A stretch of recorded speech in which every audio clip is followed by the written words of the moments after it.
हम लोगों ने जो यूनिट स्टार्ट किया था that was acid, base and salt. इसमें हम लोगों ने स्टार्ट किया था पहले नंबर पे एसिड, और एसिड में सबसे पहले बेटा हमने एसिड की डेफिनेशंस पढ़ी थी। ये मैंने आपको एक दो मरतबा बताई थी।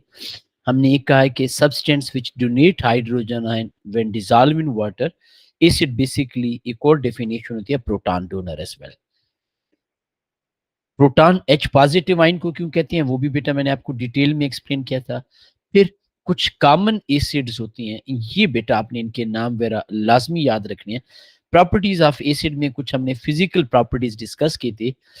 फिर उसके बाद हमने कहा था कि लिटमस पेपर के साथ क्या होता है, पीएच क्या होता है आपके पास, स्ट्रॉन्ग एसिड की क्या सिचुएशन है, वर्ड स्ट्रॉन्ग से क्या मुराद होता है, either it is strong acid, strong base. Strong basically completely dissociate या कंप्लीटली आयोनाइज्ड के होते हैं। इनके लिए हमने इरिवर्सिबल साइन यूज किया था। ये कुछ commonly strong acid. Weak acid partially dissociate, partially ionised होती हैं। रिवर्सिबल का साइन है, आप क्लियरली देख सकते हैं। ये बेटा हमें आइडिया दे रहा होता है कि एसिड कंप्लीटली डिसोसिएट नहीं हुआ। इसके बाद बेटा हमने reaction of acid with metal बहुत डिटेल में पढ़ा था। इस रिएक्शन में हमने देखा कि हमारे पास 4 मेटल्स ऐसी होती हैं जो ओ लेवल आईजीसीएसई के सिलेबस के मुताबिक हैं, which can not react with dilute acid. उसके अलावा बेटा हमने कहा था कि हमारे पास मेटल्स रिएक्ट करती हैं डाइल्यूट एसिड के साथ, और उसकी हमने सारी की सारी डिटेल डिस्कशन, सारी की सारी चीज़ पढ़ी थी। इसमें बेटा हमने ऑब्जर्वेशन पढ़ी थी कि हमारे पास मेटल जो होती है उसका मास डिक्रीज हो रहा होता है, मेटल डिजॉल्व हो रही होती है, फिजिंग हो रही होती है, आपके पास कलरलेस गैस हाइड्रोजन गैस बन रही होती है, बबल ऑफ गैस फार्म हो रहे होते हैं, जो भी आप लिखना चाहें। आयनिक इक्वेशन बेटा हमने पढ़ी थी। आयनिक इक्वेशन में मैंने आपको बड़ी क्लियरली बताया था कि ion which remain on both unchanged on the both side of equation, they are known as spectator ion. Acid के रिएक्शन नॉर्मली मैंने उस वक्त भी आपको बताया था एक्सोथर्मिक होती है, क्योंकि एसिड का reaction with sodium hydrogen carbonate, metallic hydrogen carbonate actually and होता है। ये बेटा हमने कुछ क्वेश्चन किए थे। लिमिटिंग रिएक्टेंट वो होता है which is completely used up. अगर एक रिएक्टेंट लिमिटिंग है तो second one will be excess. ये बेटा हमने क्लास में कुछ क्वेश्चन किए। आयनिक इक्वेशन मैंने आपको बताई। ये हमने क्वेश्चन किया था कि which of the following salt can not be prepared, reasons हमने डिस्कस की। फिर बेस, यहाँ पे बेस हम मेटालिक हाइड्रोक्साइड को कह रहे हैं। इन रिएक्शंस को हम न्यूट्रलाइजेशन रिएक्शन कहते थे। इसमें हमने कहा कि H पॉजिटिव आयन और OH नेगेटिव इक्वल होने चाहिए। प्रोडक्ट हमारा बनता है साल्ट एंड वाटर। साल्ट में मेटल आयन बेस से आएगा, मेटालिक हाइड्रोक्साइड से, ये मैंने यहाँ पे लिखा हुआ भी है। और जो एनाइन है वो बेटा एसिड से आएगा, और इनके कम्बिनेशन से ये साल्ट बनेगा। फिर बेटा हमने यहाँ पे कुछ एग्जाम्पल पढ़ी। फिर मैंने आपको बताया कि मोनो बेसिक एसिड, मोनो से मुराद वन होता है, बेसिक OH से रिलेटेड, एसिड मीन एसिड। तो 1 mole of acid required 1 mole of OH negative for complete neutralisation.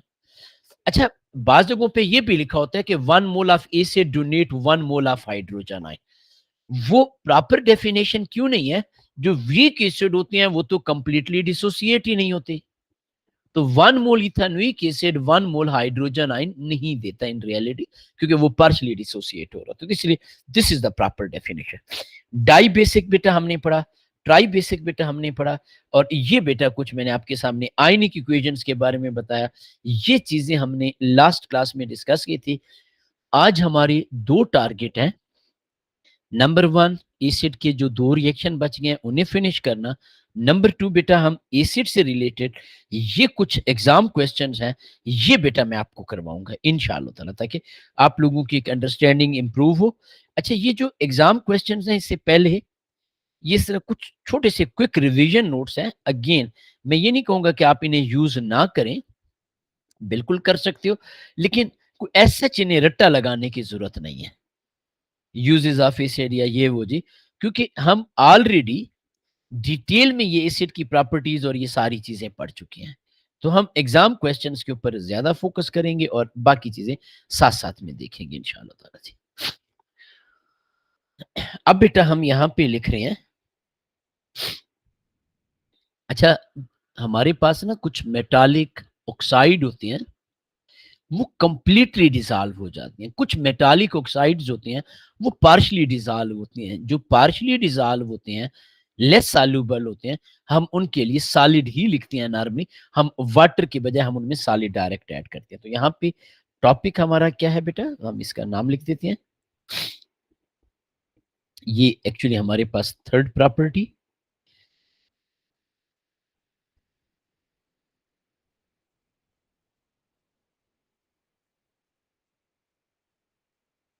Reaction of acid with metallic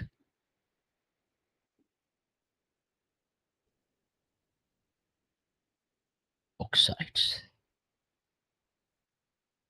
क्या है बेटा हमारे पास, reaction of acid with metallic oxide.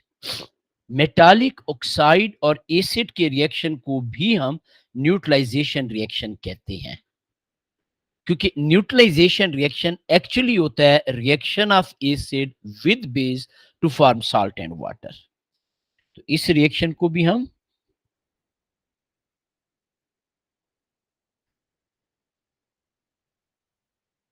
Neutralisation कहते हैं। क्यों बेटा हम इस रिएक्शन को न्यूट्रलाइजेशन रिएक्शन कहते हैं, क्योंकि इस रिएक्शन में भी हमारे पास इन रियलिटी टेक्निकली अगर हम बात करें तो हमारे पास इन रिएक्शन के अंदर भी एसिड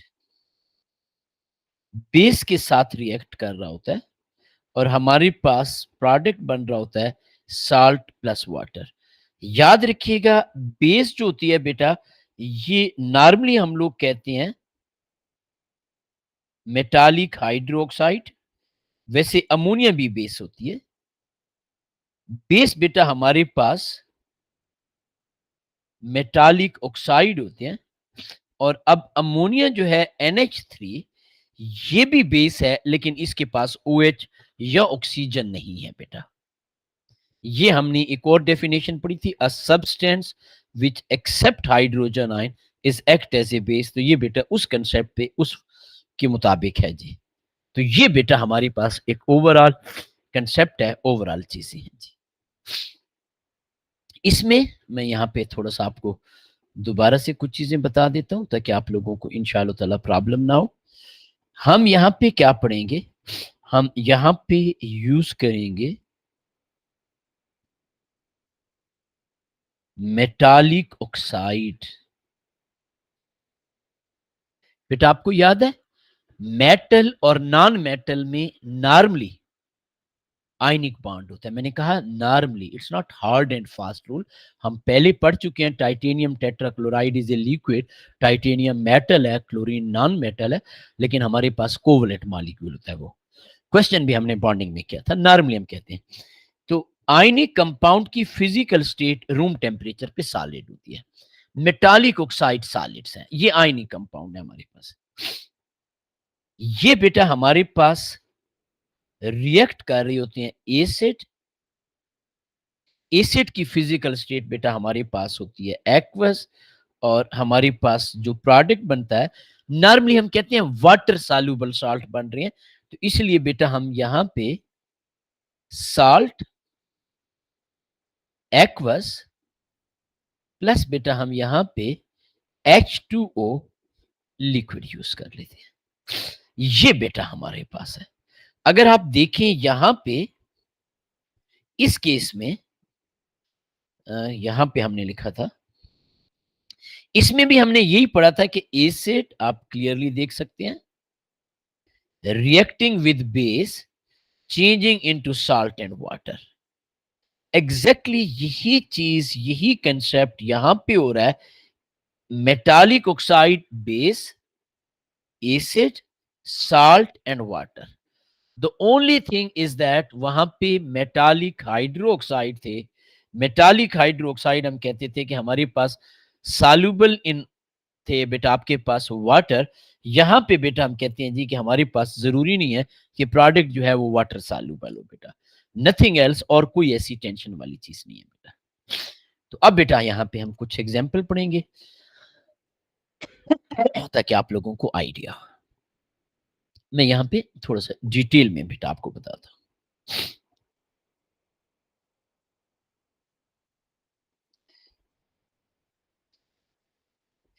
ये बेटा हमारे पास लेट से H2SO4 है।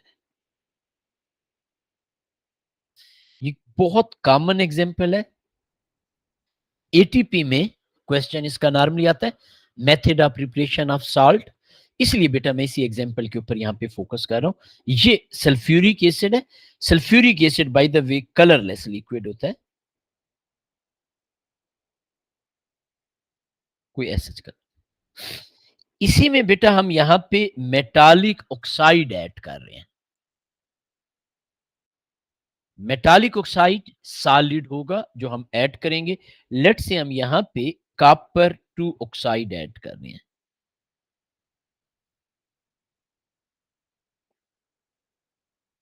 आपको पता है copper is a transition metal. Transition metal की वजह से हम यहां पे ब्रैकेट में ऑक्सीडेशन स्टेट लिख रहे हैं। अगर ये कैल्शियम ऑक्साइड होता, कैल्शियम के ऊपर भी चार्ज 2 पॉजिटिव है, लेकिन वहां पे हम सी सिर्फ कैल्शियम ऑक्साइड लिखते, चार्ज को स्पेसिफाई ना करते, क्योंकि ग्रुप 2 मेटल की ऑक्सीडेशन स्टेट फिक्स होती है। Transition metals like copper, iron, बाकी मैंगनीज है, क्रोमियम है, they have variable oxidation state. ये जो कॉपर ऑक्साइड है इसका फार्मूला हमारे पास आ जाता है Cu2O सॉलिड। ये बेटा हमारे पास इसका कलर जो होता है वो ब्लैक होता है। ये शायद मैंने पहले भी आपको बताया था जब हम रिडॉक्स रिएक्शन पढ़ रहे थे। कॉपर ऑक्साइड का रिएक्शन हमने किया था विद हाइड्रोजन गैस, हीट भी हमने किया था, और वहां पे मैंने आपको बताया था कि आपने इसका कलर लाजमी याद रखना है बेटा।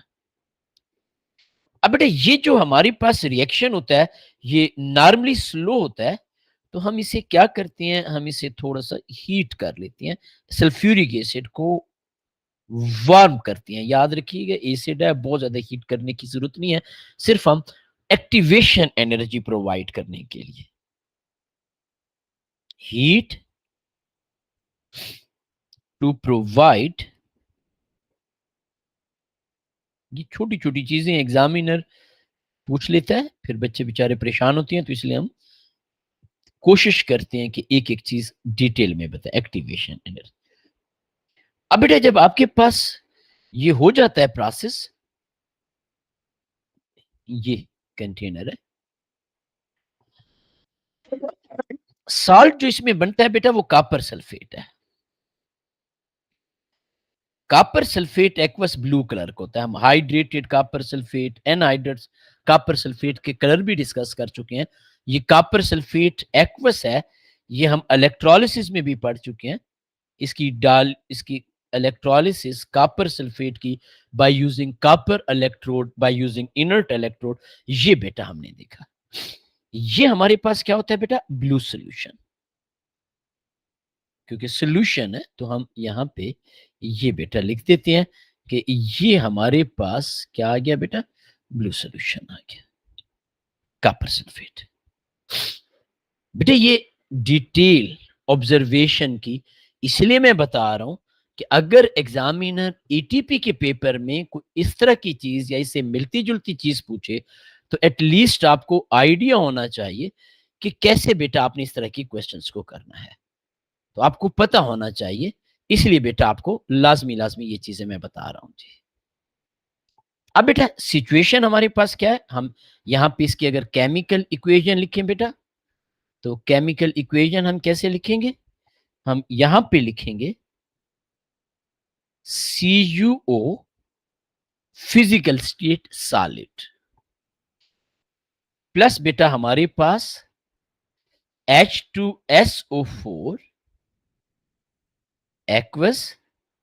कोई ऐसा हीट लिखने की जरूरत नहीं है बेटा, हमारे पास प्रोडक्ट आ जाता है copper sulphate aqueous plus H2O liquid, यानी metallic oxide reacting with acid, product is salt and water, and you can clearly see this thing कि ये हमारे पास चीज बन गई बेटा।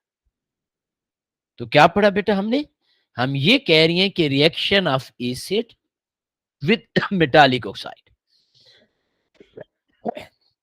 आपको याद होगा हम ऑलरेडी पढ़ चुके हैं कि कॉपर के salt can not be prepared by reaction of copper metal with dilute acid. याद है बेटा आप लोगों को? यस नो कोई थोड़ा सा रिएक्शन बताएं बेटा जी।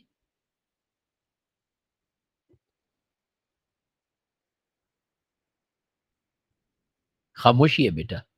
गुड शाबाश, थैंक यू बेटा जी, थैंक यू। ये बेटा हमने रिएक्शन पढ़े थे, कॉपर, सिल्वर, गोल्ड, प्लैटिनम, ये लेस रिएक्टिव मेटल होती हैं। लेस रिएक्टिव मेटल की वजह से बेटा हम इनका ये पढ़ते थे जी कि they can not react with dilute acid. ये चीज बेटा मैंने आप लोगों को पहले से बताई है, ठीक है। अब बेटा हम एक स्टेप आगे चलते हैं, इसी इक्वेशन की आयनिक इक्वेशन लिखते हैं बेटा। आपको याद होगा मैंने आपको कहा था कि अगर कोई सब्सटेंस सॉलिड है, लिक्विड है या गैसियस है, हम उसे एज इट इज रहने देते हैं। हाँ, if water is on the reactant side then we can write the water as H positive and OH negative. ये मेटल एंड रिएक्टिविटी सीरीज में हम पढ़ेंगे, लेकिन मैं बार बार रिपीट कर रहा हूं तो लिख भी देता हूं एक मरतबा। इफ H2O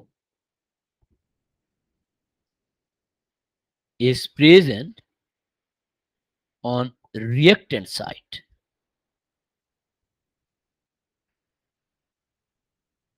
अगर वाटर रिएक्टेंट साइड पे हमारे पास है उस सिचुएशन में, देन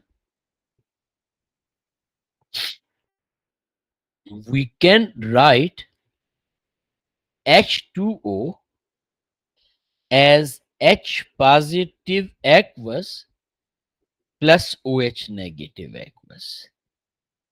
और ये चीज भी बेटा मैं बार बार बता रहा हूं कि हम normally solid, liquid, pure not aqueous, and आपके पास gas remain undissociated for ionic equation। अच्छा, आपको ना अगर ये इक्वेशन, ये इंफॉर्मेशन कंफ्यूजिंग लग रही है तो आप यूं भी लिख सकते हो कि हम for ionic equation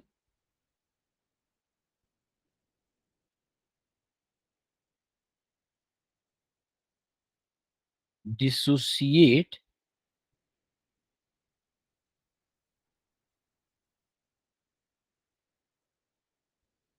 aqueous solution into cation aqueous plus A9 aqueous. जब भी बेटा हम आयनिक इक्वेशन लिखते हैं, whenever we are writing ionic equation, तो जो हमारे पास एक्वस सॉल्यूशन होता है हम उसे हमेशा cation aqueous plus A9 aqueous में लिख देते हैं बेटा। किस में लिख देते हैं बेटा? Cation aqueous as well as anion aqueous. ये बेटा हमने पढ़ा है और ये आपके पास इक्वेशन है। इक्वेशन बेटा आपके पास क्या है? इक्वेशन है कॉपर ऑक्साइड, फिजिकल स्टेट देखिएगा सॉलिड है, अनचेंज रहेगी बेटा। H2SO4 एक्वस है। मैंने आपको क्या कहा है? जो चीज एक्वस होगी उसे cation aqueous plus A9 aqueous में लिखेंगे। यानी सल्फ्यूरिक एसिड को आप H positive ion, SO4 negative ion में लिखेंगे।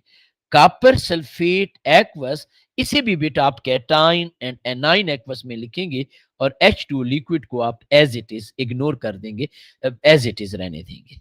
मैं यहाँ पे आपके सामने फुल डिटेल में लिखता हूं मेरे बच्चों, ताकि आपको प्रॉब्लम ही ना हो। copper oxide solid as it is. H2SO4 में दो आयन है, H positive ion and sulphate negative ion. हम यहां पे लिख देते हैं H positive aqueous plus sulphate negative aqueous. Balance करने के लिए 2 हम यहां पे लिख देते हैं। बच्चे पता है बाज मिस्टेक क्या करते हैं, वो ये समझते हैं कि H2 प्लस 2 सल्फेट माइनस 2, ये बेटा आपके पास इस तरह की कोई चीज नहीं है। H2 प्लस 2 इज नथिंग, ये बेटा रॉन्ग होता है। तो आपने सॉरी, आपने इस चीज का ख्याल रखना है कि आप क्या लिख रहे हैं बेटा। अब बेटा अगर हम प्रोडक्ट साइड पे जा रहे हैं तो हमारे पास है कॉपर सल्फेट, और हमने नाम भी पढ़ा है कॉपर 2 सल्फेट। इसका मतलब है कि कैटाइन हमारे पास Cu2 positive aqueous, A9 SO4 2 minus aqueous, water liquid है उसे हम अनचेंज रहने देते हैं। अब बेटा हमने एक टर्म पढ़ी थी Spectator ion, ions which chemically remain unchanged during the chemical reaction are known as spectator ion. तो sulphate ions are spectator ion, हम सल्फेट आयन को इग्नोर कर देते हैं बेटा। तो हम यहां पे लिखेंगे copper oxide solid plus 2H positive ion aqueous, it is changing into copper 2 positive ion aqueous plus H2O liquid. ये बेटा हमारे पास आयनिक इक्वेशन इस रिएक्शन की आ गई। अब है बेटा कोई कंफ्यूजन, कोई प्रॉब्लम? अच्छा, अभी मैं आपको ना method of preparation of salt नहीं बताना चाह रहा। उसकी रीजन ये है कि जी वो हम डिटेल में पढ़ेंगे। अदरवाइज होता यह है कि हम कॉपर ऑक्साइड एक्सेस में ऐड करते हैं। एक्सेस से मुराद है मोर देन द रिक्वायर्ड। फिर हम फिल्ट्रेशन का प्रोसेस करते हैं, एक्स्ट्रा कॉपर ऑक्साइड को हम रिमूव कर लेते हैं और फिर बाकी सॉल्यूशन की क्रिस्टलाइजेशन करते हैं। तो मैं बेटा कोई यहाँ पे नहीं बता रहा, क्योंकि आप अगर कोई कोर्स बुक वगैरह यूज कर रही हैं तो हो सकता है वहां पे साथ में ये सारा का सारा प्रोसेस लिखा हो। हम इसे फिलहाल नहीं लिखते। रीजन ये होती है बेटा जी कि हम यहाँ पे फिलहाल एटीपी के पेपर की कोई डिस्कशन नहीं कर रहे। हम यहाँ पे सिर्फ और सिर्फ जो है डिस्कशन कर रहे हैं, वो ये कर रहे हैं कि हमारे पास क्या हो रहा है इसका जी। अब है बेटा कोई कंफ्यूजन, कोई प्रॉब्लम? अब बेटा हम एक स्टेप आगे चलते हैं। मैं यहाँ पे पहले 2-3 इक्वेशन लिखता हूँ बेटा। आप लोगों ने उन इक्वेशन को कंप्लीट भी करना है, प्लस आपने उनकी आयनिक इक्वेशन भी लिखनी है बेटा। ठीक है, यहाँ पे लेट्स से हम एक पहली इक्वेशन लिख देते हैं। कोई भी हम यहाँ पे ऑक्साइड, मेटालिक ऑक्साइड ले लेते हैं। मैग्नीशियम ऑक्साइड सॉलिड प्लस बेटा आपके पास नाइट्रिक एसिड है बस। एक और बेटा हम यहां पे ले लेते हैं ऑक्साइड। लेट से हम यहां पे अच्छा कोई ऐसा लेते हैं जहां पे ऑक्सीडेशन स्टेट थोड़ी सी डिफरेंट हो बेटा। हम यहां पे ले लेते हैं, ये पेपर में भी आ चुका है, एल्यूमिनियम ऑक्साइड प्लस बेटा आपके पास H2SO4 है बस। अब मैंने जानबूझ के एक डिफरेंट ऑक्सीडेशन स्टेट वाला लिया ताकि हमें एक प्रॉपरली हमारी प्रैक्टिस हो, हमें एक प्रॉपरली आइडिया हो कि हमने किस तरह का करना है बेटा। इन दोनों को बेटा आप दोनों भी कंप्लीट करेंगे, फिर मुझे बताएंगे बेटा। आपके पास 2 मिनट्स हैं, शाबाश।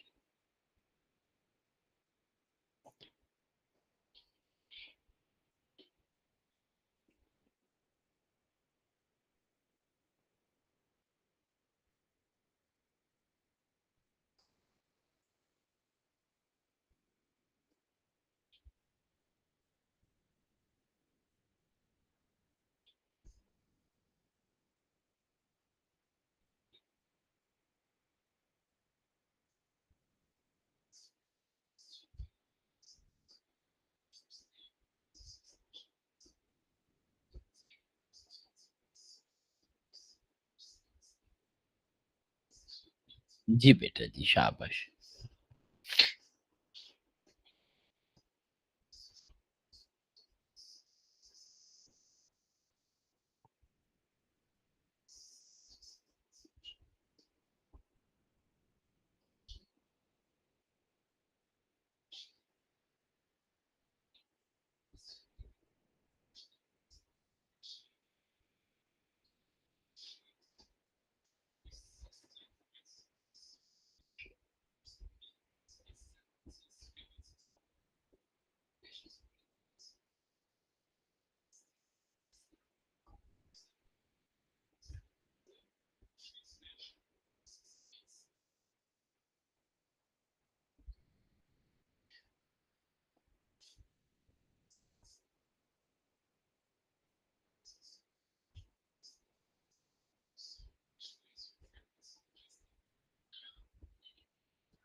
जी बेटा जी, शाबाश।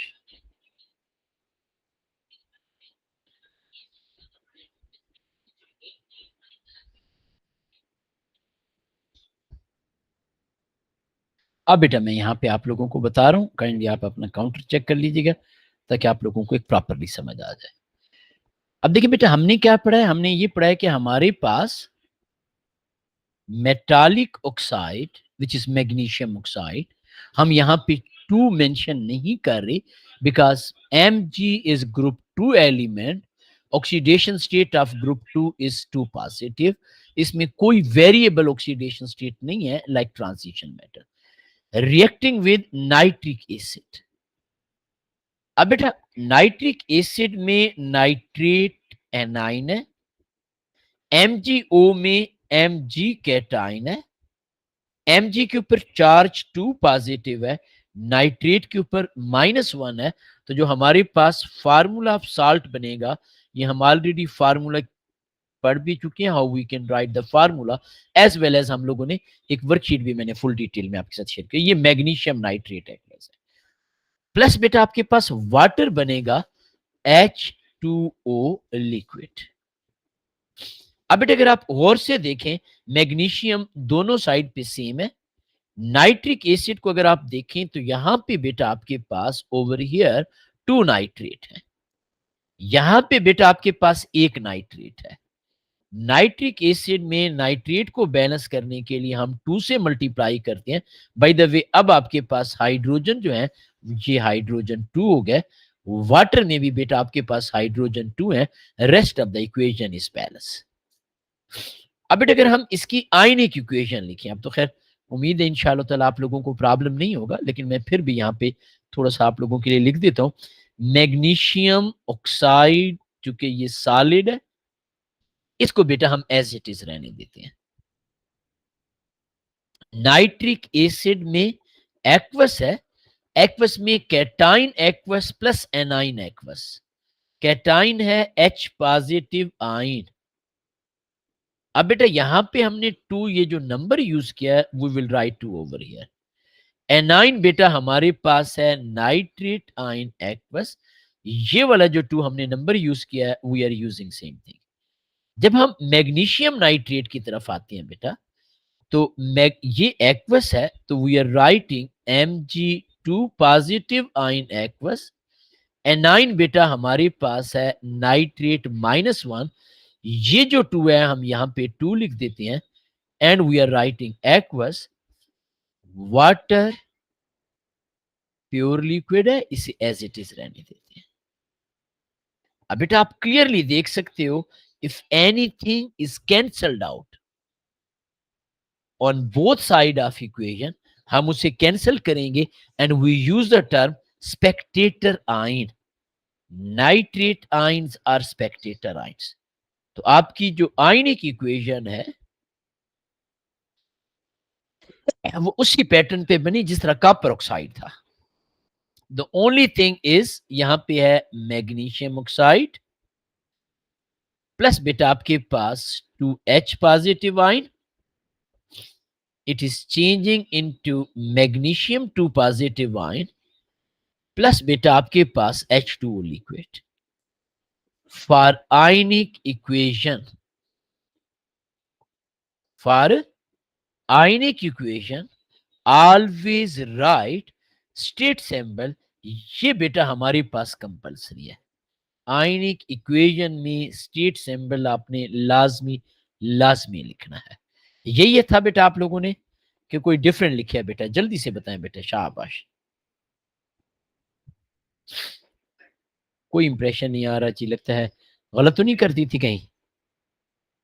जी बेटा जल्दी से बताएं, शाबाश जी। अच्छा सर मेरे से गलत हुई थी। अच्छा, आपने भेजी हुई है जी, वेरी गुड बेटा जी, माशाल्लाह। सर मैंने भेजी नहीं थी, मैंने नोटबुक पे लिखी थी। चले पे गुड। गलत हुई। अच्छा, एल्यूमिनियम सल्फेट के केस में बेटा हमारे पास एल जो होता है बेटा, गुड शाबाश बेटा जी मोहम्मद, ये अच्छी चीज है, आप लोग एक्टिवली पार्टिसिपेट करते हैं। एल के ऊपर बेटा चार्ज होता है 3 पॉजिटिव, सल्फेट के ऊपर बेटा चार्ज होता है 2 माइनस। फार्मूला ऑफ साल्ट जो बेटा हमारे पास बनता है वो Al2SO4 3 टाइम, ठीक है जी। ये बेटा हमारे पास फार्मूला ऑफ साल्ट, तो हम यहां पे जो साल्ट बनाएंगे Al2SO4 3 टाइम प्लस बेटा हम यहां पे लिखते हैं H2O।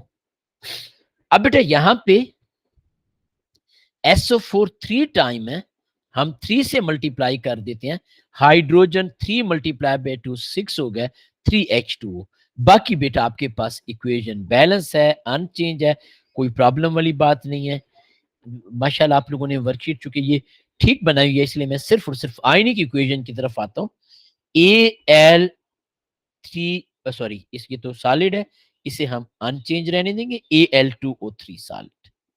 सल्फेट आयन बेटा स्पेक्टेटर आयन आ जाएगा। अब मुझे वो दोबारा स्प्लिट करके लिखने की जरूरत नहीं है। 3 multiply by 2 6H positive ion changing into 2 mole of Al3 positive aqueous plus बेटा आपके पास 3 मोल ऑफ H2 लिक्विड, जो हमारे पास सल्फेट आयन है that will be spectator ion, हम उसे वो करते हैं जी। और मैं बार बार एक चीज बता रहा हूं, आयनिक इक्वेशन में फिजिकल स्टेट हम लाजमी लिखते हैं बेटा। अब है बेटा कोई कंफ्यूजन जी? अब बेटा हम लास्ट रिएक्शन पढ़ते हैं, reaction of acid with metallic carbonate और हाइड्रोजन कार्बोनेट। हाइड्रोजन कार्बोनेट्स को बाइकार्बोनेट भी कहते हैं। दोनों का एक जैसा रिएक्शन होता है, इसलिए हम एक साथ पढ़ते हैं बेटा।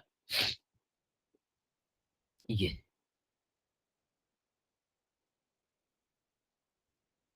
Reaction of acid with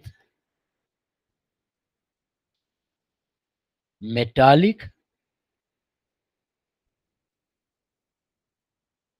carbonates, carbonate का बेटा ये फार्मूला होता है CO3-2 और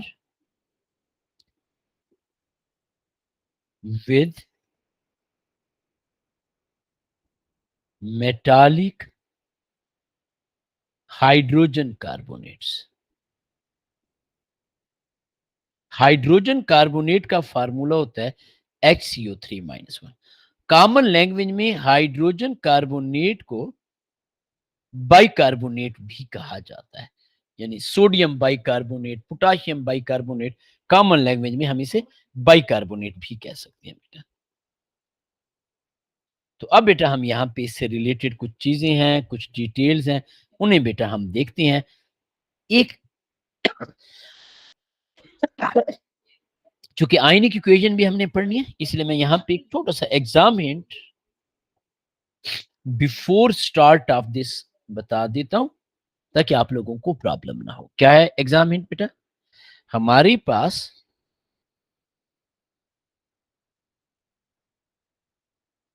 metallic carbonates,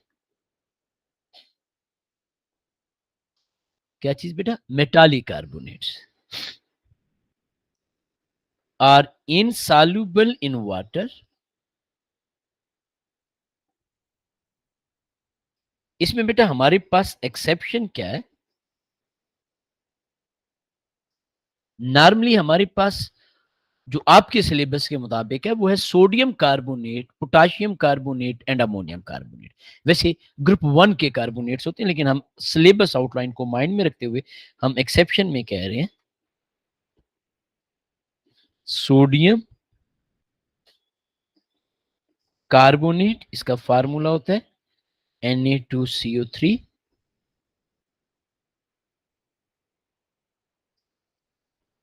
potassium carbonates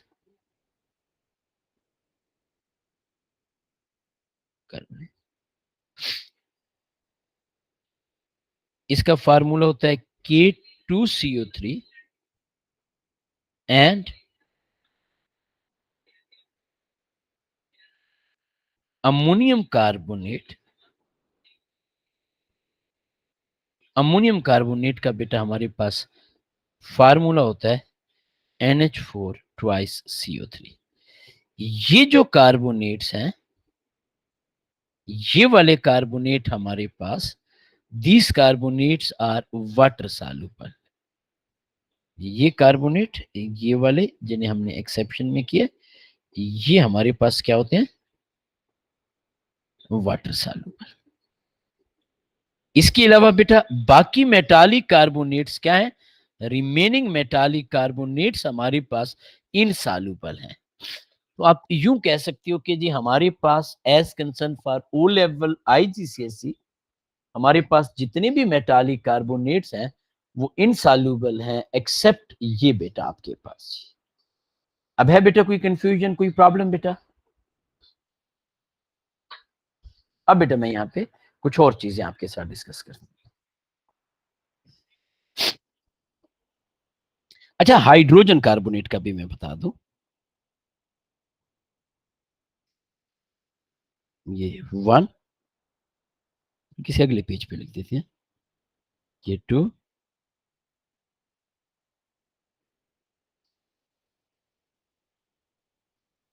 metallic hydrogen carbonates are soluble in water. ये बेटा हमें टेंशन लेने की जरूरत नहीं है। अब बेटा इसका रिएक्शन क्या होगा, either we are using metallic carbonate और मेटालिक हाइड्रोजन कार्बोनेट, दोनों केसेस में reaction same category same style का होगा। कैसे होगा बेटा रिएक्शन, यहां पे हम लिख देते हैं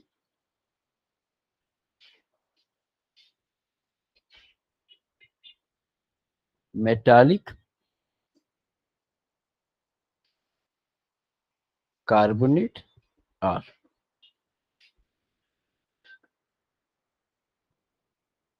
मेटालिक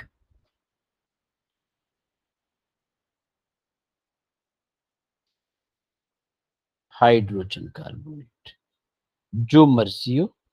यहां पे बेटा हम इनका रिएक्शन करते हैं एसिड के साथ, हमारे पास जो प्रोडक्ट बनेगा बेटा, ये मैं एरो नीचे बना लेता हूं ताकि हमारे पास वो हमारा जो प्रोडक्ट बनेगा बेटा वो बनेगा साल्ट,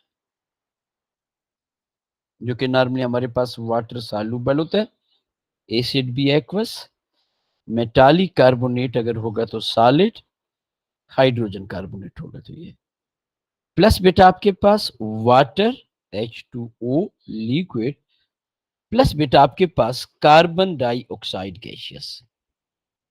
क्या बनेगा बेटा, कार्बन डाइऑक्साइड गैसियस आपके पास है। Carbon dioxide gaseous Fiji drink वगैरह में भी होती है, लिहाजा कार्बन डाइऑक्साइड गैस जब भी प्रोड्यूस होती है तो हम नॉर्मली ये ऑब्जर्वेशन में लिखते हैं फिजिंग अकर।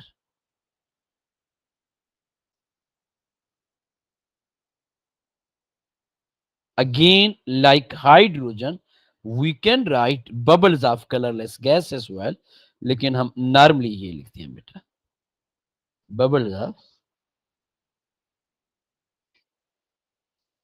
Colourless gas. अब देखिएगा बेटा मैं यहाँ पे कुछ आपके पास रिएक्शन लिखता हूं ताकि आप लोगों को प्रॉब्लम ना हो। ये देखिएगा बेटा हम यहाँ पे लिख रहे हैं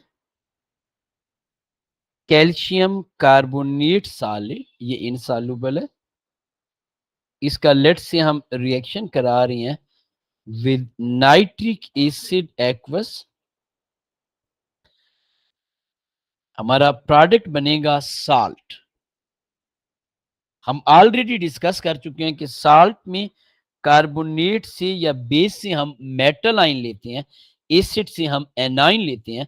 तो ये बेटा हमारा साल्ट बनेगा कैल्शियम नाइट्रेट एक्वस प्लस बेटा आपके पास H2O लिक्विड प्लस बेटा आपके पास carbon dioxide gaseous. Salt, calcium nitrate, water and carbon dioxide. हमने क्या पढ़ा है बेटा? मोल्स ऑफ ईच, बल्कि number of atoms of each and every element on both side of equation must be same. तो कैल्शियम यहाँ पे 1 है, यहाँ पे भी 1 है, नाइट्रेट यहाँ पे 2 है, तो हम 2 से मल्टीप्लाई कर देते हैं, बाकी आप देखेंगे तो ऑटोमेटिकली बैलेंस्ड है। और अगर बेटा हम इसकी आयनिक इक्वेशन लिखें तो हम कैसे लिखेंगे? Calcium carbonate solid as it is रहने देते हैं। नाइट्रिक एसिड को बेटा हम यहां पे लिख रहे होते हैं 2H positive ion aqueous 2NO3 negative ion aqueous. Calcium nitrate को बेटा हम यहां पे यूं लिख रहे होते हैं Ca पॉजिटिव एक्वस प्लस बेटा ये आपके पास नाइट्रेट -1 एक्वस प्लस बेटा हम यहां पे लिख रहे हैं H2O प्लस बेटा हम यहां पे लिख रहे हैं carbon dioxide. Spectator ion, the ion which remain unchanged on the both side of equation are spectator ion. The remaining equation, calcium carbonate solid plus 2H positive aqueous. It is changing into calcium ion aqueous plus H2O liquid plus carbon dioxide gaseous. ये वाली बेटा हमारे पास equation जो है, this equation is ionic equation.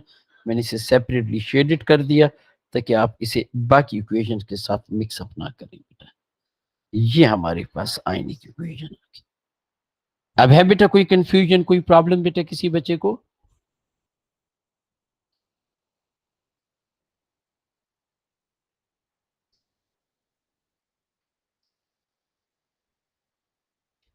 मैं यहाँ पे लिख देता हूँ आयनिक इक्वेशन। आपने नोट किया हमने आयनिक इक्वेशन के ऊपर बहुत फोकस किया। थैंक यू बेटा जी, थैंक यू वेरी मच। हमने आयनिक इक्वेशन के ऊपर बहुत फोकस किया। वी आर कंटिन्यूसली राइटिंग कि हमारे पास आयनिक इक्वेशन क्या है, उसका कंसेप्ट क्या है एंड ऑल अदर थिंग्स बेटा जी। तो ये बेटा आपको पता होना चाहिए लाजमी कि how we write the ionic equation, इसका कंसेप्ट और वो सारी चीजें जी। अब बेटा अगर यहाँ पे मेटालिक हाइड्रोजन कार्बोनेट होता, लेट से हम यहाँ पे कहते NeH CO3 aqueous plus HCl aqueous, ये बेटा हमारे पास sodium chloride aqueous plus H2O liquid plus carbon dioxide gases. तो बेटा इस केस में आप देखते कि हमारे पास sodium ion will be spectator ion, क्योंकि ये एक्वस है बेटा। मैं यहाँ पे आपकी सहूलत के लिए फिर भी लिख देता हूं Na पॉजिटिव एक्वस। अब बेटा हमारा एनाइन है hydrogen carbonate, this is our anion hydrogen carbonate plus बेटा आपके पास H positive ion aqueous plus बेटा आपके पास Cl negative aqueous. Sodium chloride को हम कह रही हैं Na positive aqueous plus Cl negative aqueous plus H2O liquid plus carbon dioxide. तो आप बेटा क्लियरली देख सकते हैं कि chloride ion and sodium ion they are spectator ion. हमारी जो इक्वेशन बनेगी ionic, that is HCO3 -1 aqueous plus H positive, it is changing into H2 liquid plus carbon dioxide gaseous. ये बेटा हमारे पास आयनिक इक्वेशन है। ये बेटा आप लोगों को लाजमी पता होनी चाहिए और इस तरीके से एग्जामिनर हमसे पूछता है जी। हमने पूरी कोशिश की है फुल डिटेल में, ये थर्ड लेक्चर है हमारा, सिर्फ एसिड को बेटा हम डिस्कस कर रहे हैं। उसमें मैंने छोटे छोटे पॉइंट्स भी आप लोगों को बताया था कि आप लोगों को इन फ्यूचर कभी इंशाल्लाह ताला प्रॉब्लम ना हो और आपके लिए कोई कंफ्यूजन ना हो बेटा। अब देखें बेटा कुछ क्वेश्चन हम देखते हैं, बाकी ये वर्कशीट में, अच्छा इसकी भी उसी तरीके से जिस तरह हमने टाइप्स ऑफ रिएक्शन पढ़ा बाकी पढ़े, इसके भी उसी तरीके से हमारे पास वर्कशीट जो है वो बेटा आपके पास होगी, तो हम यहाँ पे डिस्कस करते जाएंगे। हम कुछ क्वेश्चन बेटा देखेंगे, कुछ क्वेश्चन फिर आप लोग खुद करेंगे इंशाल्लाह ताला, ताकि आप लोगों की अंडरस्टैंडिंग अच्छी हो। जिस तरह हमने प्रीवियसली देखा था ना बेटा, तो उसमें मैंने आप लोगों को केमिकल एनर्जेटिक की अलहदा वर्कशीट दी थी, रिडॉक्स की बेटा आप लोगों को अलहदा वर्कशीट दी थी, उसके बाद बेटा आप लोगों को रेट ऑफ रिएक्शन की अलहदा वर्कशीट दी थी, उसके बाद बेटा मैंने आप लोगों को रिवर्सिबल की अलहदा वर्कशीट दी, फिर एक कलेक्टिव वर्कशीट थी जिसमें ये सब थे, और फिर एक्स्ट्रा क्वेश्चन की वर्कशीट दी थी। तो पर्पस ये होता है कि आप लोगों की हर एक वे से अंडरस्टैंडिंग जो है वो इम्प्रूव हो by using exam question as well as detail lecture, ताकि आपको कंफ्यूजन ना हो बेटा। अब बेटा सिर्फ एक ही क्वेश्चन अभी हम देखेंगे, सिर्फ एक क्वेश्चन। जी बेटा मोहम्मद, आपने इस क्वेश्चन को अटेम्प्ट करना है और मुझे आंसर बताना है। शाबाश।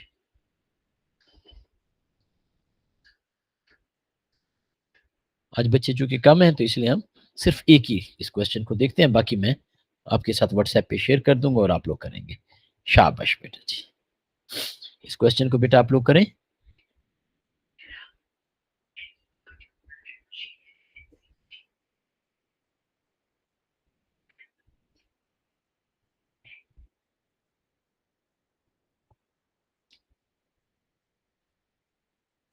जी बेटा बी आप कह रहे हैं। अच्छा मैं यहाँ पे ना स्टेप बाय स्टेप बेटा आपको चीजें बताता हूँ। एग्जामिनर हमें कह रहा है कि हमारे पास we want to remove calcium carbonate. देखिए बेटा जो इंपॉर्टेंट इंफॉर्मेशन है हम उसे हाईलाइट करते जाते हैं जी। हम किसको रिमूव करना चाह रहे हैं? Calcium carbonate. The compound react with calcium carbonate to form soluble salt, carbon dioxide and water. इसका मतलब है एसिड रिएक्ट कर रहा है बेटा। देखो ना हमने अभी ये रिएक्शन पढ़ा है कि हमारे पास मेटालिक कार्बोनेट, यही बल्कि आप क्लियरली देख सकते हो हमने यहाँ पे बाई चांस कैल्शियम कार्बोनेट ही किया है। इसके साथ कौन रिएक्ट कर रहा है बेटा? एसिड। एसिड की पीएच वैल्यू, ये जो डेटा हमें बता रहा है, it mean this compound which is reacting is acid. और एसिड की पीएच वैल्यू बेटा हमारे पास होती है less than 7। By the way 2 pH value हमारे पास स्ट्रॉन्ग एसिड को रिप्रेजेंट करता है, तो हम कहते हैं कि इसकी पीएच वैल्यू बेटा हमारे पास 2 आ गई जी।